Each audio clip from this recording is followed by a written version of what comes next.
男人正在女厕修排气扇，谁知刚拆下外壳，就被一只死老鼠砸在脸上，这可把阿伟恶心坏了。他修好排气扇后，立马跑进厕所一泻千里。可他刚准备离开，就听到女厕有人进来，害怕被当成变态，阿伟立刻将门反锁。两个圣诞女孩在不停的聊天，他忍不住看了一下，一个女孩还说自己被流浪汉咬了一口。听到这里，阿伟瞬间来了兴趣，没想到却看到了恐怖的一幕。被咬的女人突然变异，一口咬向旁边的闺蜜。阿伟被吓得菊花一紧，这他瞄的是什么情况？看着番茄汁流了一地，阿伟这才想到报警，可由于太紧张，手机不小心掉进了马桶，声音还吸引了丧尸。他不停地敲打着门，阿伟不敢发出一点动静。突然，丧尸从下面钻了进来，一把就扯掉了他的裤子。阿伟吓得赶紧往后退，他一脚踩下马桶盖，把丧尸送去了西北，然后趁机爬到旁边的隔间准备逃出去。可刚来到门口，就和一只丧尸迎面相撞。看到有新鲜的肉，丧尸立马扔掉手中的炸鸡扑向阿伟。阿伟无意间碰到吹风机，趁丧尸失去了视野，他赶紧往外面跑去。可下一秒，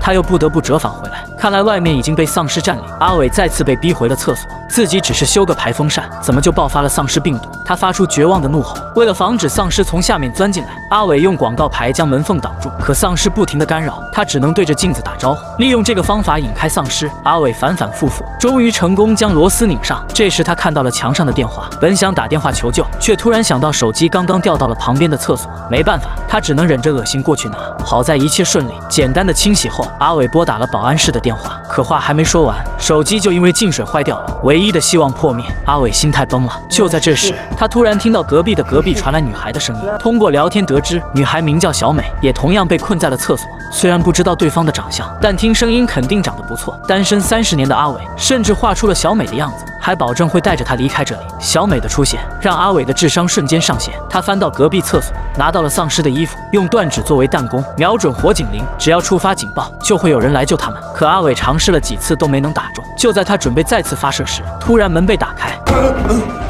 Don't worry, guys. I'm here to get you out. 原来是这里的保安，看起来很厉害的样子。Really, really good. Okay, looks like this is all that's left. Everybody else has gone full Mongo. So let's get this show up. 断指不偏不倚飞进了保安的嘴巴，卡住了他的喉咙。可怜的保安当场被丧尸撕碎。在临走之前，他忍痛向阿伟表达了谢意。逃脱的机会被自己亲手葬送，阿伟陷入深深的自责中。好在有小美的鼓励，让他再一次拿起弹弓。可他手一抖又打偏了。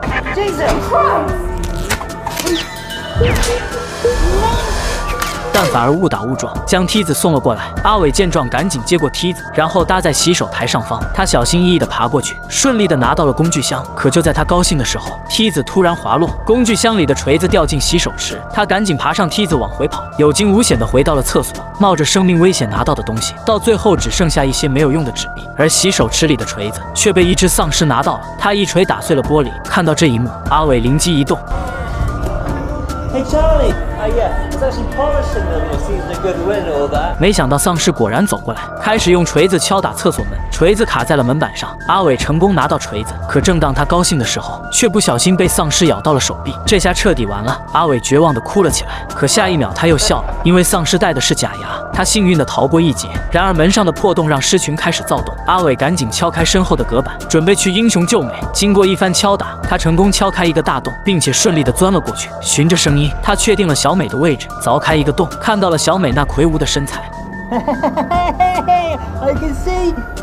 这显然跟想象中的有点不一样，而小美也有自知之明，她知道自己一定会被嫌弃，于是果断拒绝了阿伟的救助。阿伟急忙解释，称自己不是那种人，可小美却不相信，因为她经常被身边的人嘲笑，她已经受够了。话音刚落，小美就打开了厕所门，一群丧尸冲进厕所，当场撕碎了小美。里面的阿伟悲痛万分，因为这是他第一次跟一个女孩谈心。缓过神后，阿伟想逃离这里，可当他打开通风管道，却发现这里也布满了丧尸。无奈之下，阿伟只能再次回到厕所。看到小美的画像，他忍不住哭了起来。可就在擦眼泪的时候，他突然想到一个办法，于是立即行动起来，用厕纸把自己包成了木乃伊。完事后，阿伟强行冲了出去，身上的厕纸让他避免被撕咬。就这样，他成功逃出了女厕。走廊里很安全，阿伟乘坐电梯，最终来到了1楼。走时还不忘在门上留下和小美的画像，看来他也是个痴情的男人。来到大街上，阿伟找到一个电话亭，他告诉妈妈千万不要出门。可刚挂掉电话，却发现外面布满了丧尸。阿伟能否再一次逃出电话亭？